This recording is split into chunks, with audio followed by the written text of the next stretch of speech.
Salut tout le monde, c'est Martin. Aujourd'hui, on jase d'un sujet qui me tenait vraiment à cœur. 9 situations où il vaut mieux se fermer la trappe.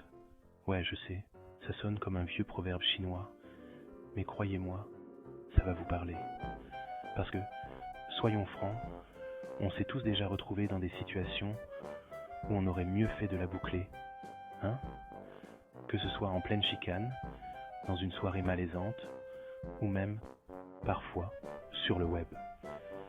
J'ai donc décidé de vous concocter un petit top 9 des moments où, au lieu de dire la première affaire qui vous passe par la tête, il vaut mieux prendre une grande respiration et se la serrer. Et croyez-moi, ça peut vous éviter bien des drames. Alors, restez branchés, abonnez-vous, et on est parti. Premier scénario classique, la chicane. Vous savez, ce moment où l'autre vous tape sur les nerfs, où vous voyez rouge et où vous avez envie de tout envoyer promener? Ouais, c'est exactement le moment où il faut appuyer sur le bouton muet. Pourquoi ? Parce que quand on est fâché, on dit rarement des choses intelligentes. Au mieux, on dit des trucs qu'on regrette après. Au pire, on blesse l'autre et on empire la situation. Alors, même si c'est dur, essayez de vous contrôler, respirez par le nez et gardez vos arguments pour plus tard, quand vous serez plus calme. Deuxième situation. Ton chum vient te décrocher la job de ses rêves, ta sœur est enceinte. Bref, c'est la fête. Sauf que voilà, au fond de vous, une petite voix grincheuse vous dit que vous êtes encore pogné avec votre stage non rémunéré et que vous êtes célibataire depuis 3 ans. Piège. Au lieu de vous réjouir pour eux, vous êtes tenté de ramener la conversation à vos propres problèmes ou, pire, de minimiser leur succès. Erreur. Soyez cool, laissez-les savourer leur moment de gloire et gardez vos petites frustrations pour vous. Troisième cas de figure. La fameuse réunion de travail. Vous savez, ce moment palpitant où tout le monde est assis autour d'une table pour parler chiffres et objectifs. Sauf que vous voulez toujours en placer une pour avoir l'air brillant devant le boss, même si vous n'avez pas grand-chose à dire. Eh bien, figurez-vous qu'il vaut mieux parfois la fermer et écouter attentivement.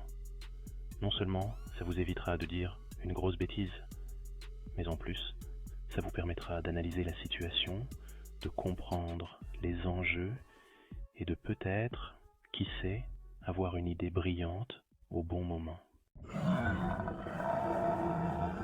Chapitre 4. Face à l'autorité. Quatrième situation. Vous êtes face à une figure d'autorité. Un prof, un policier, votre patron, bref, quelqu'un que vous devez respecter. 2 options.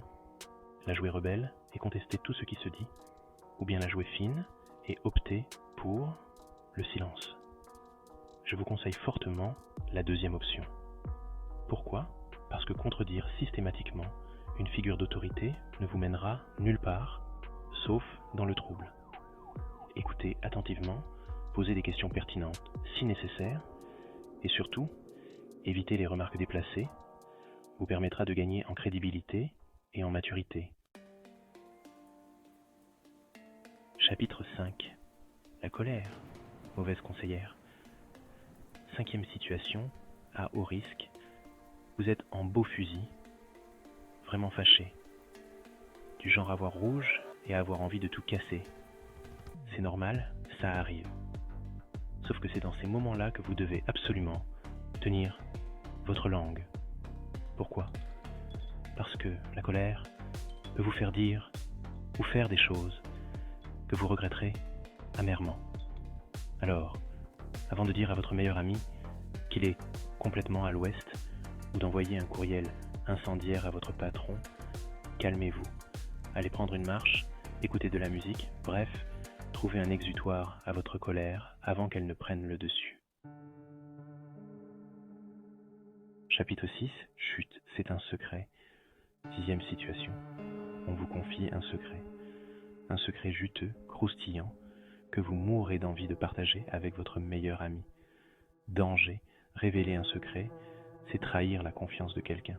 Et ça, c'est impardonnable.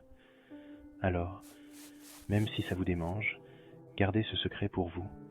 Montrez à la personne qui vous a fait confiance que vous êtes digne de confiance. Et puis, qui sait, peut-être qu'un jour, ce sera votre tour d'avoir besoin de quelqu'un à qui vous confier. Chapitre 7. Septième situation délicate. Vous êtes avec des personnes en deuil. Un ami a perdu un proche, un collègue est en instance de divorce. Bref, l'atmosphère est lourde. Dans ces moments-là, les mots peuvent être de trop. Alors, au lieu de chercher à tout prix à réconforter l'autre avec des phrases clichés, choisissez le silence. Votre présence, votre écoute et votre empathie seront bien plus précieuses que n'importe quel discours. Parfois, un simple regard, une main sur l'épaule, valent 1000 mots. Chapitre 8. Huitième situation où le silence est d'or. Vous jasez et le sujet dérive sur quelque chose que vous ne connaissez absolument pas. La physique quantique, la bourse, le dernier Tarantino, bref, vous n'y comprenez rien. Au lieu de faire semblant de tout savoir et de sortir des banalités, assumez votre ignorance. Dites simplement que vous ne connaissez pas le sujet, mais que vous êtes curieux d'en apprendre plus. Les gens apprécient l'honnêteté. Chapitre 9. Enfin, la neuvième et dernière situation où le silence est votre meilleur ami lorsque vous êtes seul. Que ce soit pendant votre méditation, votre jogging matinal ou dans le métro, profitez de ces moments de calme pour vous recentrer. Coupez votre téléphone, fermez les yeux et écoutez le silence. C'est dans ces moments de calme que vous pourrez faire le vide et retrouver votre paix intérieure. Voilà, le silence n'est pas un signe de faiblesse, au contraire. Savoir se taire au bon moment, c'est faire preuve d'intelligence, de maturité et de respect.